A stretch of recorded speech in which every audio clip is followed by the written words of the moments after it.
இருக்கீங்க. நான் சூப்பராக இருக்கேன். இன்றைக்கி வந்து சண்டே ஸ்பெஷல் தான். மார்னிங் அப்படியே வந்து தக்காளி செடி நிறைய நியூவாக போட்டிருந்தாங்க. அதில் வந்து எவ்வளோ தக்காளி காய்ச்சிருக்குன்னு சொல்லிட்டு ஒரு கிளான்ஸ் விட்டுட்டு போனோம். நான் வச்சுருந்த துளசி செடி புதினா எல்லாமே பட்டு போயிடுத்து. இனிமேல் தான் அதை வந்து கேர் பண்ணணும். இவங்க வந்து லீவில் வந்ததுனால எதையுமே கேர் பண்ணலை. அதே போல் ரொம்ப பனியாக இருந்ததுனால செடி வந்து ப்ராப்பராக மெயின்டைன் பண்ண தான் வரும். இது பின்னாடி உள்ள பேக் சைடில் தக்காளி செடி மட்டும் கொஞ்சம் தக்காளி காய்ச்சிருந்தது. அன்றைக்கி சண்டே வந்து ஆஸ் யூஷுவல் இன்றைக்கி வந்து வெஜிடபிள் பிரியாணி தான். இன்ஸ்டாபாட்டில் சாதம் வச்சுட்டேன். இந்த இன்ஸ்டாபாட்டுக்கும் குக்கருக்கும் என்ன எலக்ட்ரிக் குக்கருக்கும் என்ன வித்தியாசம்னா, இன்ஸ்டாபாட்டில் வந்து டைமிங் அட்ஜஸ்ட் பண்ணி 25 மினிட்ஸில் வந்து நம்ம எலக்ட்ரிக் குக்கர் போலேயே சாதம் வச்சிடலாம். ஆஸ் யூஷுவல் காய்கறி ஃபுல்லாக கட் பண்ணிவிட்டு அதை வந்து மைக்ரோவனில் வச்சு எடுத்துட்டேன். நான் பிரியாணி பண்ணுறதுக்கு கிட்டத்தட்ட 1/2 hour தான் ஆகிருக்கு. எல்லா காய்கறியுமே நான் முதல்ல கட் பண்ணி வச்சதுனால டக்குன்னு மார்னிங் வந்து பிரஞ்ச் பண்ணிடுவோம், டிஃபன் வேண்டாம் அப்படின்னு முதல்ல டிசைட் பண்ணது.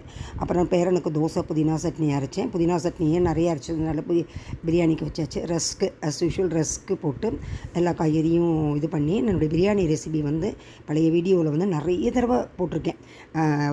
கிட்டத்தட்ட ஒரு 50 டைம்ஸ்க்கு மேலே போட்டிருப்பேன். எல்லோரும் போய் பாருங்கள். அதே மெத்தடு தான். பட் நான் இன்றைக்கி இன்ஸ்டாபாட்டில் வந்து கரெக்டாக தண்ணி வச்சேன். எங்கள் வீட்டிலலாம் தண்ணி வந்து அளவு இல்லாமல் வைப்பேன் இஷ்டத்துக்கு.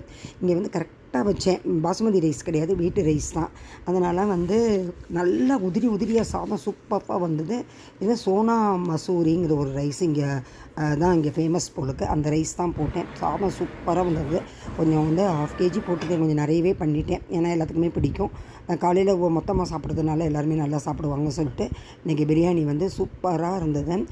அதுக்கு வந்து தொட்டுக்கிறதுக்கு வந்து அந்த புதினா சட்னி, அப்புறம் வந்து ஆனியன், அப்புறம் சாஸு சிப்ஸுன்னு வச்சு இன்றைக்கி வந்து சூப்பராக வந்து சண்டே வந்து ஒரு பிரஞ்சை வந்து 11 மணிக்கு போலலாம். நாங்கள் 10 மணிக்கு தான் ஆரம்பித்தேன். கிட்டத்தட்ட 11 மணிக்கு முடிச்சிட்டேன். இன்றைக்கி வந்து ஈவினிங் சண்டேனால ஒரு பார்க்குக்கு போகலாம் அப்படின்னு ஒரு டெசிஷனில் இருக்கும். இதுக்கிடையில் வந்து என் ஃபோனில் வந்து ஒரு வைரஸ், அது என்னமோ மால்வார் வைரஸ் தான். அது வந்து எனக்கு ஃபோனே எடுக்கவே முடியல. எல்லா ஆப்பும் அழிஞ்சு போய் அதை ரெக்கவர் பண்ணுறதுக்கே 2 days ஆகிடுது.